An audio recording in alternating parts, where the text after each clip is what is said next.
السلام علیکم ورحمۃ اللہ وبرکاتہ.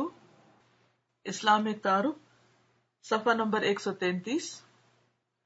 نحمده ونصلی علی رسولہ الکریم. اما بعد فاعوذ باللہ من الشیطان الرجیم. بسم اللہ الرحمن الرحیم. رب اشرح لی صدری ویسر لی امری واحلل عقدۃ من لسانی یفقہوا قولی. تکلیف دور کرنا. حدیث میں آیا ہے کہ پیغمبر اسلام صلی اللہ علیہ وسلم نے فرمایا، الایمان بضع وسبعون شعبۃ فافضلها قول لا الہ الا اللہ وادناها اماطۃ الاذى عن الطریق والحیاء شعبۃ من الایمان. یہ اس طرح کی جب عربی عبارت میں پڑھتی ہوں تو آپ لوگ اعراب لگا لیا کریں تاکہ آئندہ جب آپ کسی کو پڑھ کر سنائیں تو حدیث رسول صلی اللہ علیہ وسلم کے الفاظ کی ادائیگی صحیح طور پر ہو. اس سے انشاءاللہ بات میں تاثیر بھی زیادہ ہوگی اور اس کے ساتھ ساتھ حدیث پڑھنے کی ایک برکت بھی ہوگی. ہم میں سے بہت سے لوگ قرآن مجید پڑھنے پر تو توجہ کرتے ہیں، تجوید سیکھتے ہیں اور بھی کوششیں کرتے ہیں، لیکن بسا اوقات حدیث کو دیکھتے ہی بس ایک مینٹل بلاکیج ہو جاتا ہے اور اس کو اگنور کر کے صرف ترجمے پر اکتفا کرتے ہیں. مجھے عربی سیکھنے کا شوق ہی اس لیے ہوا تھا کہ یہ رسول اللہ صلی اللہ علیہ وسلم کی زبان ہے. یعنی قرآن کی تو ہے ہی، لیکن ہمارے پیارے رسول صلی اللہ علیہ وسلم اور آپ کے ساتھی اسی زبان میں آپس میں کمیونیکیٹ کیا کرتے تھے. تو اگر ہم اپنے دین کا، اپنے اسلام کا صحیح فلیور حاصل کرنا چاہتے ہیں تو ضروری ہے کہ ہم عربی زبان بھی جانیں. تو بات یہ ہے کہ آپ سب سے میں ریکویسٹ کروں گی، اب ماشاءاللہ کافی دن ہو گئے آپ کو اسلامک تعارف پڑھتے ہوئے، تو آپ اس پر بھی توجہ ضرور فرمائیں. اور اگر آپ کو ایک دفعہ لکھنے میں مشکل ہو تو ظاہر ہے آپ مجھ سے یہ نہیں کہہ سکتے آپ ذرا دوبارہ دہرا دیں، یہ اعراب کیسے ہے، یہ کیسے ہے. تو اس کے لیے آپ کیا کریں گے کہ دوبارہ ویب سائٹ پر جا کر تو انشاءاللہ تعالی وہاں سے اس حصے کو دوبارہ سن سکیں گے اور دوبارہ اپنی تیاری کر سکیں گے. اگر آپ کہیں بھی جا رہے ہیں اور کسی کو بھی آپ کو یہ چیز شیئر کرنی ہے، مثلاً آپ دیکھیں کہ ہم لوگ بعض اوقات کسی دعوت پر جاتے ہیں اور جا کر بیٹھ جاتے ہیں، وقت ضائع ہو رہا ہوتا ہے، انتظار کر رہے ہیں، جی اچھا ابھی اتنے لوگ نہیں آئے، ابھی کھانا نہیں لگ رہا، اور اسی طرح یا پھر بالکل بیکار سی باتیں شروع ہو جاتی جن میں کوئی مقصد نہیں ہوتا، جن کا کچھ فائدہ نہیں ہوتا. اور بعض اوقات تو انسان حرام میں بھی پڑ جاتا ہے، غیبت وغیرہ کر کے یا کسی کا مذاق اڑا کے یا کسی پر اشارہ کر کے. تو یہ تمام چیزیں جو ہیں یہ ہمارے لیے نقصان دہ ہیں. تو ان سے بچنے کے لیے ایک بہت آسان طریقہ یہ ہے کہ آپ کہیں پر بھی جا رہے ہوں، مثلا آپ پکنک پہ جا رہے ہیں، آپ پارٹی پہ جا رہے ہیں، آپ کسی بیمار کی عادت کے لیے جا رہے ہیں، آپ کسی سے ملنے کے لیے جا رہے ہیں، تو اپنی یہ کتاب اٹھائیے اور بیگ میں ساتھ رکھ لیجیے اور وہاں جا کر حال چال پوچھ کے بات کر کے تو آپ ان سے کہہ سکتے ہیں کہ اگر آپ مجھے اجازت دیں تو میں ایک چھوٹی سی چیز آپ کے ساتھ شیئر کروں، مجھے یہ بات پڑھ کر بہت اچھی لگی تھی اور اس سے مجھے بہت فائدہ ہوا. جو کچھ بھی آپ نے پڑھا، یہ نہیں کہ آپ کو پریٹینڈ کریں یا کسی آرٹیفیشل سٹائل میں کوئی اپنے آپ کو بڑی سپر چیز سمجھتے ہوئے دوسروں پر کچھ لیکچر جھاڑے، ایسا نہیں، بلکہ بہت نیچرل وے میں جو آپ کا واقعی حقیقی سچا پریکٹیکل تجربہ ہو آپ اسے دوسرے کے ساتھ شیئر کر سکتے ہیں. تو بعض اوقات ایسا ہوتا ہے کہ ہمیں حدیثیں بھول جاتی ہیں اور ہمیں باتیں پوری طرح یاد نہیں ہوتی اور ہم اپنے پاس سے بنا کے بولنا شروع کر دیتے ہیں. تو ان ساری چیزوں سے بچنے کے لیے آپ آرام سے اپنی کتاب نکال کے اور جو حصہ آپ نے مارک کر رکھا ہو اس کو دوسرے کے ساتھ شیئر کر سکتے ہیں. آپ اس کو پڑھ کر سنا سکتے ہیں، لیکن آپ کا پڑھا ہوا اسی وقت لوگ سنیں گے جب آپ کو خود صحیح طور پہ پڑھنا آئے گا. اگر آپ ہر لائن میں اٹکیں گے اور اعراب الٹ پلٹ کر دیں گے اور بات کو کچھ سے کچھ کر دیں گے تو اس سے کیا ہوگا کہ دوسرے کے سننے میں کوئی دلچسپی نہیں ہوگی. تو نیکسٹ ٹائم یاد رکھیے کہ جب بھی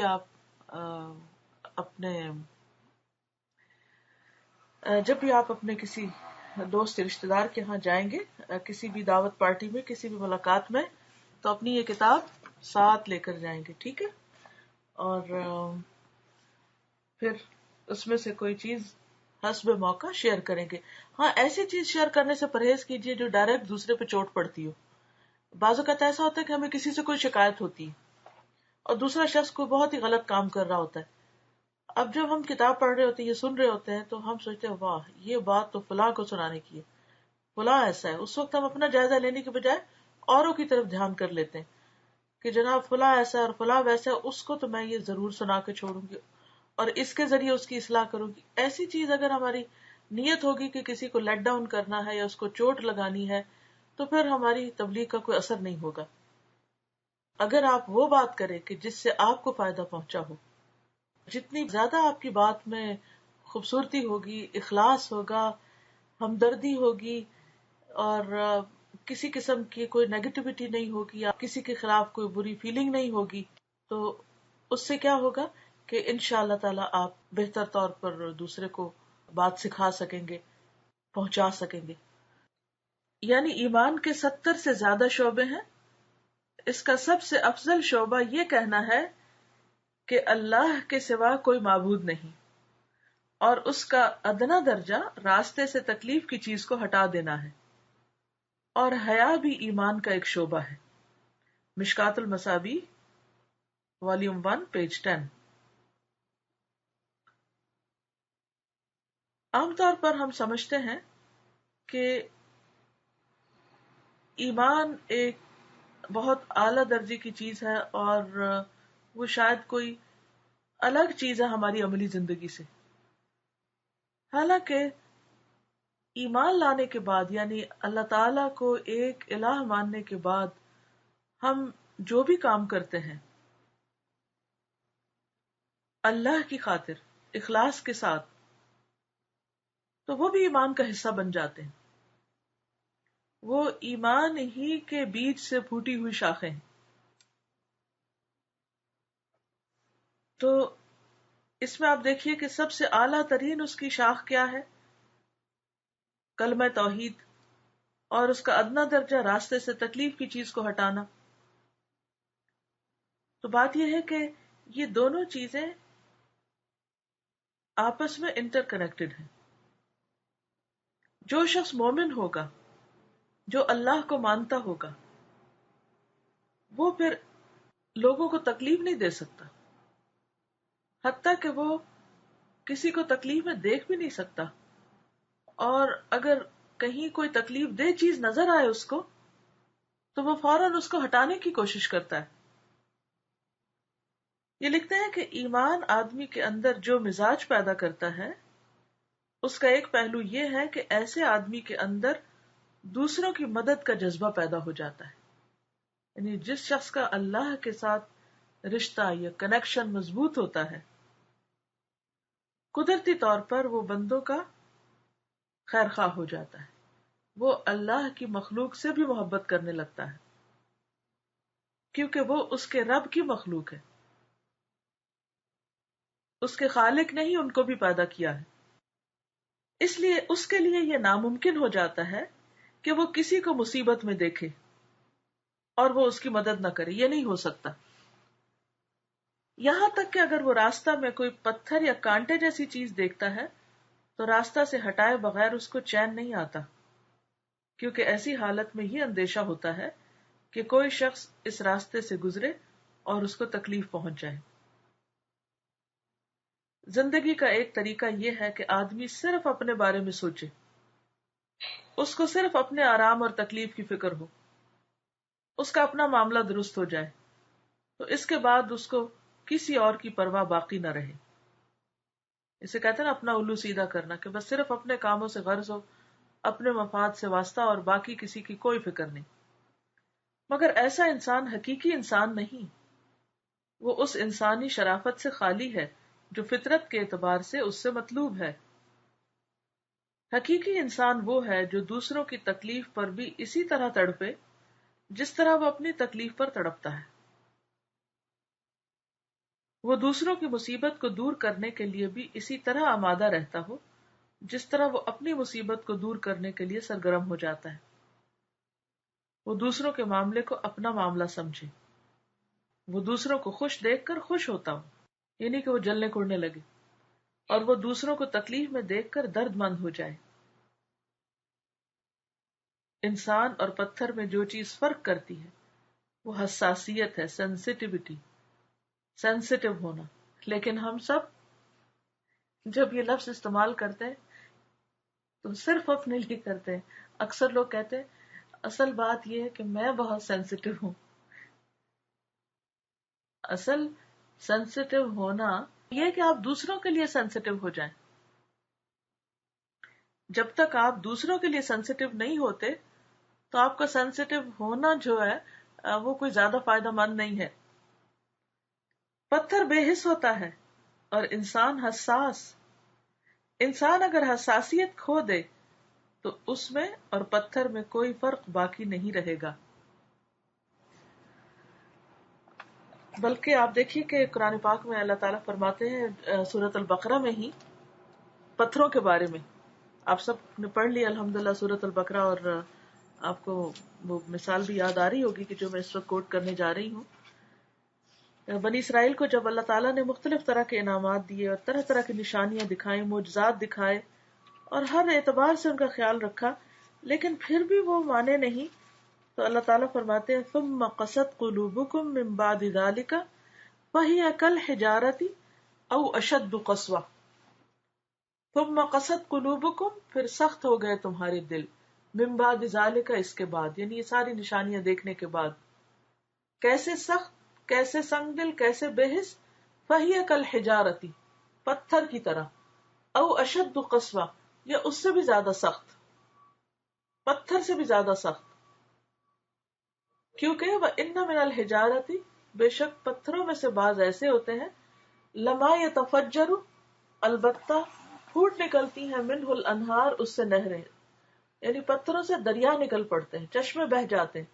وَإِنَّ مِنْهَا لَمَا يَشَّقَّقُ، اور ان میں سے کچھ ایسے ہیں جو شق ہو جاتے ہیں، پھٹ جاتے ہیں، فَيَخْرُجُ مِنْهُ الْمَاءُ، تو ان سے پانی نکلنے لگتا ہے.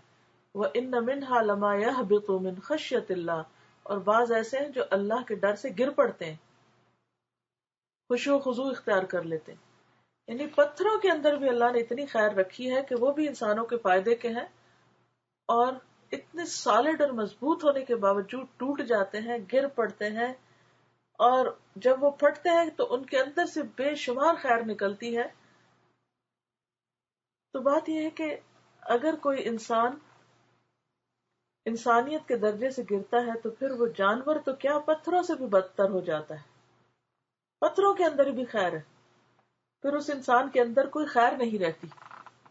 تو ہم سب کے لیے یہ بے حد ضروری ہے کہ ہم اپنا اپنا جائزہ لیں اور اپنے قریب ترین سے شروع کریں. آپ دیکھیے کہ آپ کے قریب ترین کون رہتا ہے اور اس کے ساتھ آپ کا معاملہ کیا ہے.